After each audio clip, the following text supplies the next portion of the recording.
অবশেষে বিসিবির সভাপতি আমিনুল ইসলাম বুলবুলের সঙ্গেও ক্রিকেটারদের মোটামুটি উত্তপ্ত বাক্য বিনিময় হয়েছে। না, এটুকু শুনেই ক্রিকেটারদের গালি দেওয়ার জন্য ঝাঁপিয়ে পড়েন না, শোনেন ঠান্ডা মাথায়। ক্রিকেটাররা তাদের অবস্থান বদলে নমনীয় হয়ে শুক্রবার থেকেই মাঠে ফিরতে চেয়েছিলেন, বিপিএল খেলতে চেয়েছিলেন। সির্ফ দুটো শর্ত তারা বিসিবিকে দিয়েছিলেন। শর্ত দুটো কি কি? নাম্বার 1, যেহেতু নাজমুল ইসলাম প্রকাশ্যে গণমাধ্যমের সামনে ক্রিকেটারদের সম্পর্কে বিষোদ্গার করেছেন, অনাকাঙ্ক্ষিত, অনভিপ্রেত, অপমানজনক বক্তব্য দিয়েছেন, তাই নাজমুল ইসলামকে প্রকাশ্যে ক্ষমা চাইতে হবে। সেটা সামাজিক যোগাযোগ মাধ্যমের মাধ্যমেও হতে পারে, অথবা অন্য কোনো মাধ্যমে বা গণমাধ্যমের কাছে গিয়ে। 2, বিসিবি যে তাকে ফিনান্স কমিটির চেয়ারম্যানের দায়িত্ব থেকে অপসারণ করেছে সেটা বহাল থাকতে হবে। এই দুটো যদি মেনে নেওয়া হয়, শুক্রবার থেকেই ক্রিকেটাররা মাঠে নামবে, ম্যাচ খেলবে, বিপিএল চলবে। আনফর্চুনেটলি ক্রিকেটারদের এই দাবি আমিনুল ইসলাম বুলবুল মানেননি বা বিসিবি মানেনি। আমিনুল ইসলাম বুলবুল সেখানে ক্রিকেটারদের বলেছেন এই দাবির পরে যে নাজমুল ইসলাম তিনি সম্মানী মানুষ, তিনি এরই মধ্যে বিসিবির অন্যান্য সদস্যদের বা বিসিবির কাছে দুঃখ প্রকাশ করেছেন, তাই প্রকাশ্যে তিনি আর দুঃখ প্রকাশ করবেন বা ক্ষমা চাইবেন, সহজ কথায় মাফ চাইবেন, সেটা সম্ভব না। আর তাতেই ক্ষুব্ধ হয়ে উঠেছিল ক্রিকেটাররা। এখানে ক্রিকেটারদের দায় নাকি বিসিবির দায়? আপনি কার দায় দেখছেন? প্রাণ সসের মাখামাখি টেস্ট বার্গারকে করে তোলে আরো ইয়ামি, আরো জোস। প্রাণ সস, সসের বস। আপনি, আমি, আমরা যাকেই দায় দেই না কেন, আপনি একজনকে দায় দেবেন, আমি একজনকে দায় দেব, অথবা আমরা দুই পক্ষই হয়তো একজনকে দায় দেব, কিন্তু রিয়েলিটি হচ্ছে ক্রিকেটাররা যখন নমনীয় হলেন, এই দাবি জানালেন, তখন ক্রিকেটারদের যুক্তি কি সেটা আপনি নিজেও বুঝতে পারছেন। কিন্তু আমিনুল ইসলাম বুলবুল যখন বলেছেন যে নাজমুল ইসলাম সম্মানী মানুষ, তিনি এরই মধ্যে বিসিবির কাছে দুঃখ প্রকাশ করেছেন, তাই প্রকাশ্যে ক্ষমা চাওয়ার সুযোগ নেই বা সেটা সম্ভব না, তখনই ক্রিকেটাররা ক্ষুব্ধ হয়েছে।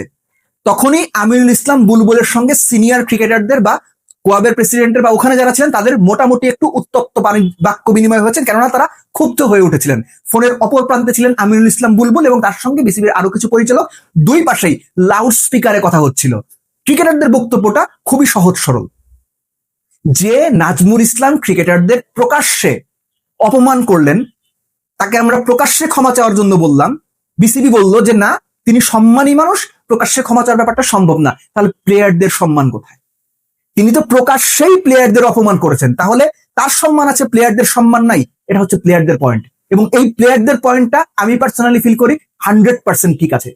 কেননা একটা ব্যাপার মনে রাখা খুব জরুরি, একজন বিসিবি পরিচালক তিনি যেই হন না কেন, তিনি নাজমুল শান্ত, মেহেদি মিরাজ, লিটন দাস, মুস্তাফিজ, তাসকিন, তানজিদ তামিম কিংবা ইভেন অন মোহাম্মদ মিঠুন, বাংলাদেশের ন্যাশনাল জার্সি গায়ে যারা খেলেছেন তাদের চাইতে বড় কেউ না, নো ওয়ান। এবং যদি বিসিবি পরিচালকদের ইগো থাকতে পারে, তাদের যদি প্রকাশ্যে ক্ষমা চাইতে ইগোতে লাগে, প্লেয়ারদেরও অপমান করা হয়েছে, এটাও তাদের ইগোতে লাগা স্বাভাবিক এবং সেই ইগো থাকা উচিত।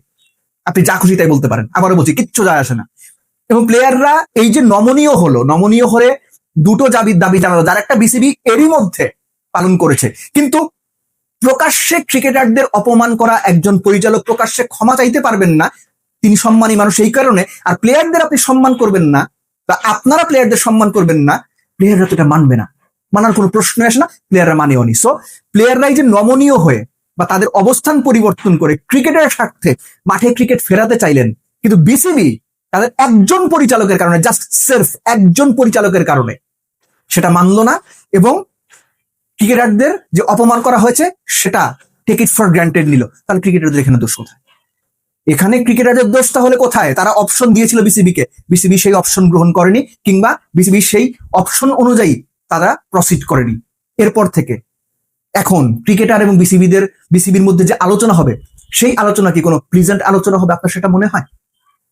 এবং আগামীতে আরো যে ঘটনাগুলো ঘটবে, সেই ঘটনাগুলোতে আমার কেন যেন মনে হচ্ছে ক্রিকেটার্স এবং বিসিবি দুই পাশেই থাকবে। আর একটা ব্যাপার প্লিজ মনে রাখেন, ক্রিকেটার বাদ দিয়ে ক্রিকেট বোর্ড, বিসিবি না থাকবে, ক্রিকেট বোর্ড না থাকবে বিসিবি। যদি ক্রিকেটাররা তাদের মতো করে সরে যায়, তারা যদি স্ট্রাইক কন্টিনিউ করে, ক্রিকেট বোর্ড সেটা হ্যান্ডেল করতে পারবে না, হয় না।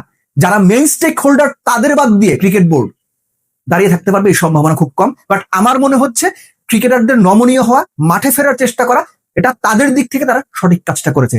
বিসিবি যদি একটু চিন্তা ভাবনা করে ইগো বাদ দিয়ে অ্যাটলিস্ট একটা সরি বলা যেতে পারতো, তাহলে হয়তো পরিবেশ পরিস্থিতি পুরোপুরি চেঞ্জ হয়ে যেত। এর সঙ্গে ছোট করে আমি বলে দিই, যুব এবং ক্রীড়া মন্ত্রণালয়ের সম্মানিত উপদেষ্টা আসিফ নজরুল তিনি নিজেও বলেছেন, মুস্তাফিজকে যখন আইপিএল থেকে অন্যায়ভাবে সরিয়ে দেওয়া হলো তখন পুরো দেশ, পুরো জাতি, পুরো দেশের ক্রিকেট ভক্তরা একাট্টা হয়েছিল। অথচ ওই ক্রিকেট বোর্ডেরই একজন পরিচালক সব ক্রিকেটার সম্পর্কে খুব অনাকাঙ্ক্ষিত একটা মন্তব্য করেছেন, যেটা কোনোভাবেই গ্রহণযোগ্য না। আসিফ নজরুল নিজে বলেছেন, তারপরে বিসিবির এত ইগোর উৎস কোথায়? কি কারণে বিসিবির সবাই মিলে নাজমুলকে সেভ করতে গেল শুধুমাত্র ক্রিকেটের ক্ষতি করে? এই প্রশ্নের উত্তর এখন হয়তো আমি পাবো না, আপনারা পাবেন না, অনেকেই পাবে না, কিন্তু কখনো না কখনো এই প্রশ্নের উত্তর তাদের দিতে হবে। কেননা দিন শেষে ওই জায়গাটাতে গিয়ে দাঁড়াতে হবে যে ক্রিকেটাররা এসেছিল, ক্রিকেটাররা নমনীয় হয়েছিল, তারা খেলতে চেয়েছিল, শুধুমাত্র নিজেদের ইগোর কারণে, একটা সরি বলার কারণে, একটা সরি না বলতে চাওয়ার কারণে বিপিএলটা বন্ধ হয়ে গেল, কিংবা বিপিএলটা মাঠে গড়ালো না, কিংবা বাংলাদেশের ক্রিকেট বোর্ড এবং ক্রিকেটারদের সম্পর্ক দুই মেরুর কাছাকাছি চলে গেল এবং সেখানে পয়েন্ট অফ নো রিটার্ন চলে গেল দুই পক্ষই, জাস্ট একটা সরি না বলতে পারার কারণে। এজন্যই তাই বোধহয় বলা হয়, ধন্যবাদ বলা যেমন শিখতে হয়, ঠিক একইভাবে সরি এটা বলাও শিখতে হয়। মোস্ট লাইকলি ক্রিকেট বোর্ড তাদের ইগোর কারণে সরিটা বলতে চাইলো না, আর এটা বাংলাদেশ ক্রিকেটের লম্বা মেয়াদে ক্ষতি করে দিল।